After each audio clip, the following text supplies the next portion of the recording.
You are listening to Radio Long Island City, recorded at our studios near Hell Gate, 9 kilometers north of the Harbor Hill Moraine. And now, the Observatory. The Observatory, Sunday the 2nd of November 2025. It is 41 days after the fall equinox. It is 49 days before the winter solstice. Last night the clocks changed, and we are now back on Eastern Standard Time. By the French Republican calendar, it is the 12th day of Brumaire, the day of the Macre, the water caltrop. The sun rises today at 6:28 a.m. Solar noon takes place today at 11:39 a.m. The sun sets today at 4:50 p.m. Civil twilight ends at 5:19 p.m., and nautical twilight ends at 5:51 p.m. The length of daytime today is 2 minutes, 21 seconds shorter than yesterday. The moon is in its waxing gibbous phase and is 88% full at midday. The full moon will arrive on Wednesday, the 5th of November. These are the predicted tides today for Horn's Hook. In the wee hours, low tide, 1:34 a.m., 6 centimeters. In the morning, high tide, 7 a.m., 1 meter 62.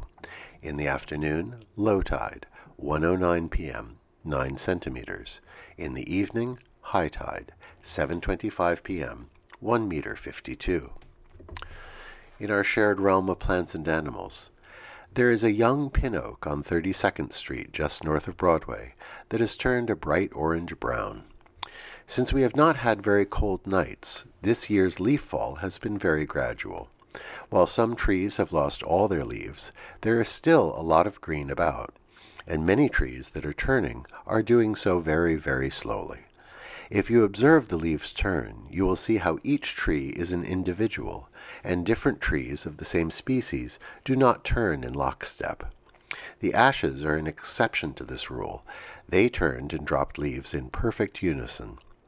The pin oaks are generally among the last to lose their leaves, so that one tree on 32nd Street is a marker that we're heading into the final phase of leaf fall. Commemorations. The birth of American cheerleading. On this day in 1898, at a football game at the University of Minnesota, a student, Johnny Campbell, left his seat and, leaping the fence, stood on the field to lead the fans in a chant. Rah, rah, rah, ski-u-ma, hoorah, hoorah, varsity, varsity, varsity, Minnesota.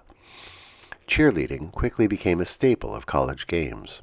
Some famous people who were cheerleaders in their college days: Franklin Roosevelt at Harvard, Dwight Eisenhower at West Point, Ronald Reagan at Eureka College, and George W. Bush at Yale. Also, Meryl Streep at Bernard's High School, Madonna at Adams High School, and Supreme Court Justice Ruth Bader Ginsburg at James Madison High School. On this day in 1936, the Canadian Broadcasting Corporation was established.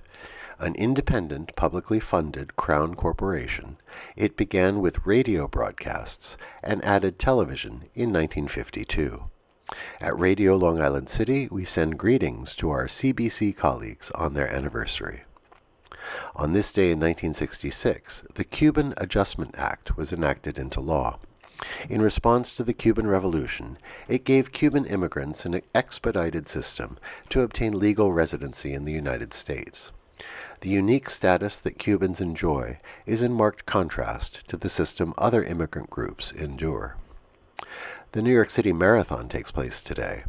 The course, beginning on Staten Island and finishing in Central Park, touches all 5 boroughs. Last year, 55,642 runners from 137 countries completed the race. The average finish time was 4 hours, 31 minutes. The start times are staggered. At 8 a.m., men's professional wheelchair division.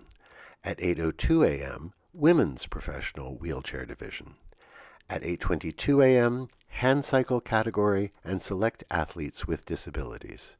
At 8:35 a.m., professional women's open division. At 9:05 a.m., professional men's open division. The rest of the runners start in 5 waves, with the first starting at 9:10 a.m. and the last departing at 11:30 a.m.